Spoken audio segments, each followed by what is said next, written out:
राधे राधे सभी को, जय श्री कृष्णा। स्वागत है आप सभी का हमारे यूट्यूब चैनल दिव्य कथा मंथन में। आज हम आपको नवरात्रि के 5वें दिन जो कि स्कंद माता की पूजा होती है उनकी कथा सुनाएंगे। कथा अच्छी लगे तो वीडियो को लाइक करें और चैनल को सब्सक्राइब करें। नवरात्रि के 5वें दिन माँ स्कंद माता की पूजा अर्चना करने का विधान है। साथ ही इन्हें अत्यंत दयालु माना जाता है। कहते हैं कि देवी दुर्गा का यह स्वरूप मातृत्व को परिभाषित करता है। वही प्रेम और ममता की मूर्ति स्कंद माता की पूजा करने से संतान प्राप्ति की मनोकामना पूर्ण होती है और माँ आपके बच्चों को दीर्घायु प्रदान करती हैं। वही देवी भगवत पुराण के अनुसार भोलेनाथ की अर्धांगिनी के रूप में माँ ने स्वामी कार्तिकेय को जन्म दिया था। स्वामी कार्तिकेय का दूसरा नाम स्कंद है, इसलिए माँ दुर्गा के इस रूप को स्कंद माता कहा जाता है। आइए जानते हैं माँ स्कंद माता की व्रत कथा। प्राचीन कथा के अनुसार तारकासुर नामक एक राक्षस ब्रह्मा जी को प्रसन्न करने के लिए कठोर तपस्या कर रहा था। उस कठोर तप से ब्रह्मा जी प्रसन्न होकर उसके सामने आए। ब्रह्मा जी से वरदान मांगते हुए तारकासुर ने अमर करने के लिए कहा। तब ब्रह्मा जी ने उसे समझाया कि इस धरती पर जिसने भी जन्म लिया है उसे मरना ही है। निराश होकर उसने ब्रह्मा जी से कहा कि हे प्रभु, ऐसा कर दें कि भगवान शिव के पुत्र के हाथों ही उसकी मृत्यु हो।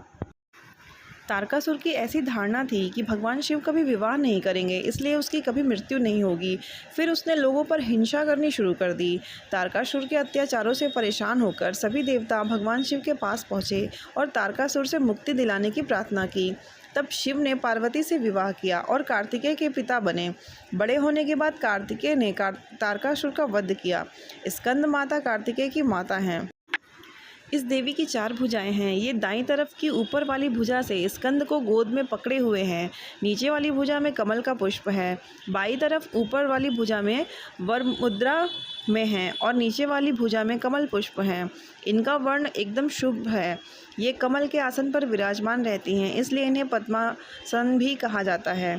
सिंह इनका वाहन है। शास्त्रों में इनका काफ़ी महत्व बताया गया है। इनकी उपासना से भक्त की सारी इच्छाएं पूरी हो जाती हैं। भक्त को मोक्ष मिलता है। सूर्यमंडल की अधिष्ठात्री देवी होने के कारण इनका उपासक अलौकिक तेज और कांतिमय हो जाता है। अतः मन को एकाग्र कर रखकर और पवित्र रखकर इस देवी की आराधना करने वाले साधक या भक्त को भवसागर पार करने में कठिनाई नहीं आती। उनकी पूजा से मोक्ष का मार्ग सुलभ होता है। यह देवी विद्वानों और सेवकों को पैदा करने वाली शक्ति हैं, यानी चेतना का निर्माण करने वाली। कहते हैं कालिदास द्वारा रचित रघुवंशम महाकाव्य और मेघदूत रचनाएं स्कंद माता की कृपा से ही संभव हुई हैं।